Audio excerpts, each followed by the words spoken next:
It is Dallas Cowboys Executive Vice President Stephen Jones. Good afternoon, sir. Good afternoon. Now, we talked about this for several weeks, the NFL in general and how much tougher it's become to hold a lead, and we've seen that across the league. We saw it again in the Buffalo game yesterday, obviously in the Cowboys game. Is there anything that you think has made it more difficult in this league in general to hold on to a lead? Well, I just think the biggest point of all is the parity in the league. I think if you look across the league, every team has the same salary cap that everybody spends to. Over a 5-year period, everybody for the most part will spend the exact same amount of money on players. The teams are sound, and so consequently they got high-end staffs and high-end personnel staffs that do a great job. And it's just, a fine line out there. And, you play against a guy like Aaron Rodgers, which, we got tons of respect for, as we said last week going into. I mean, he's backed into a corner and, he made some amazing plays for the Packers down the stretch, including the 4th and 6, which is, tough, knowing that he's got to throw it and, into what we do best, which is rush the passer and play pass defense. But, he made the play. Hats off to him. The rookie over there made, some big plays with his speed after a tough start. And, you just have to give the Packers the credit. Obviously a tough place to play, Lambeau. And, we've got to play better. I mean, usually, looking at how we played this year defensively, you feel pretty good about it going into the fourth quarter. But, that's at the end of the day, you're going against Aaron Rodgers and a very difficult place to play, and we didn't get the job done. And you did speak about how well y'all play at pass defense, and that has kind of been one of the big keys of how limited your run defense has been or seemed in a lot of occasions. And they were committed yesterday. The Bears were committed to the run. That's happened 2 weeks now. What's the discussion like with Dan Quinn on, the adjustments or whatever needs to be done to fix the run defense at this point? Well, we have complete confidence in Dan Quinn. I know he's going to continue to grind on it. And certainly we can be better. We have to be better. I mean, obviously that's the way teams are going to attack us. How many times do you ever see an Aaron Rodgers game where he throws at 20 and they run at 40? Probably not very often. Yeah.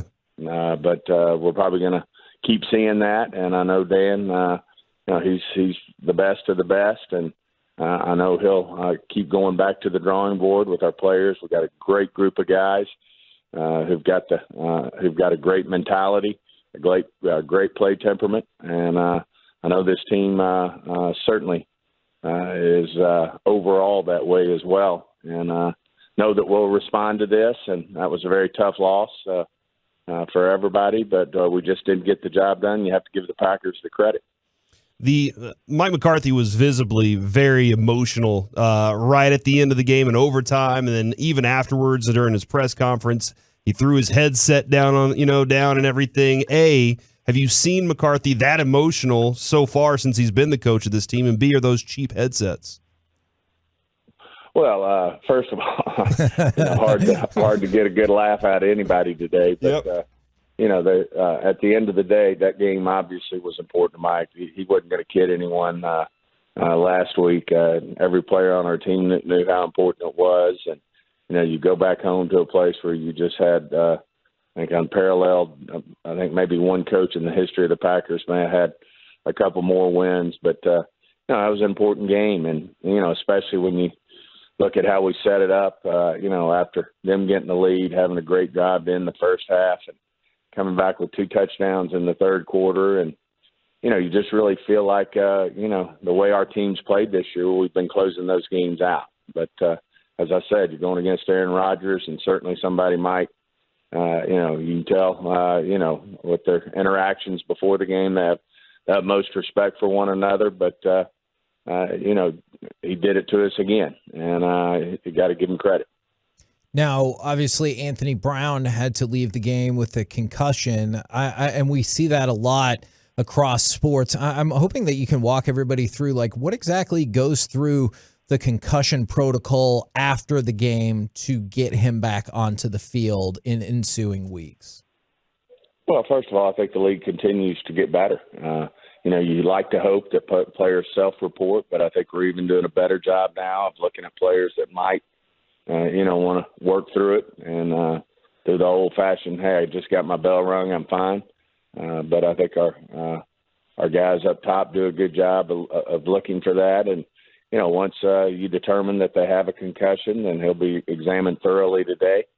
If he's symptomatic, then you continue to stay, you continue to go through that protocol, that pathway. If he's not, then you want him to obviously put days together that he's not symptomatic. And, we have a very thorough protocol as to how that will go. And certainly players play after they've had a concussion on Sundays, and certainly there's players that don't play, for a week or 2 weeks or even longer. So that's part of our protocol. I think we continue to look for ways to get better in it, but I think we're right now doing a solid job, but you can always be better at things like that when you're wanting to protect your players. I know it's really tough to say the day after the game. I was curious, is there any thought or insight as to Sam Williams and how he's going to be looking health-wise going forward? Well, I mean, he played yesterday and played well. I don't know what you're referring to, unless I missed something. He's certainly not on our injury report. Oh, okay. I thought he dropped out from some plays where I would have normally thought he was in the game. So that's good to hear. No, he played fine. We obviously had Basham up. We had quite a few pass rushers. Played Micah Moore at linebacker, and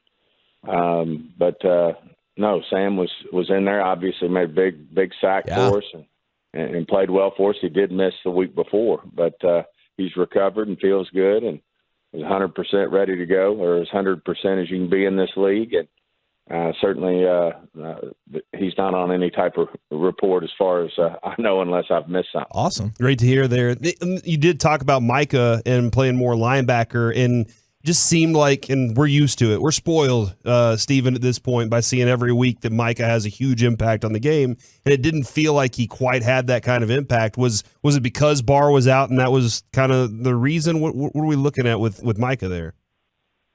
I think that the greatness of Micah, and I don't disagree, but maybe not felt him as much, but that can happen. I mean, obviously when the other team breaks a huddle, they're looking to find him, but one of the things Dan's been great at is moving him around and certainly bringing pressure, not only from a typical end position, but through blitzes and games and things of that nature. But, it was one of those games where they did a good job with him. And, as you said, they didn't throw it many times. They threw it 11 times, and I think Micah had 7 or 8 tackles. So, as you said, everybody's expecting the explosive play where he either has a major sack or a major strip or that type of thing. But, for whatever the reason, that happens in the NFL, where even great players don't get their opportunity to make an explosive play. But, like I said, I think he was either second or third on the team in tackles and, had some pressures. But, I like you. I mean, you just didn't feel that explosive play, which is unbelievable, seems to do almost every game. Stephen, obviously a lot of Cowboy fans have their opinions on the 2 interceptions and whose fault it was or how it happened. Can you go over both interceptions and explain what happened?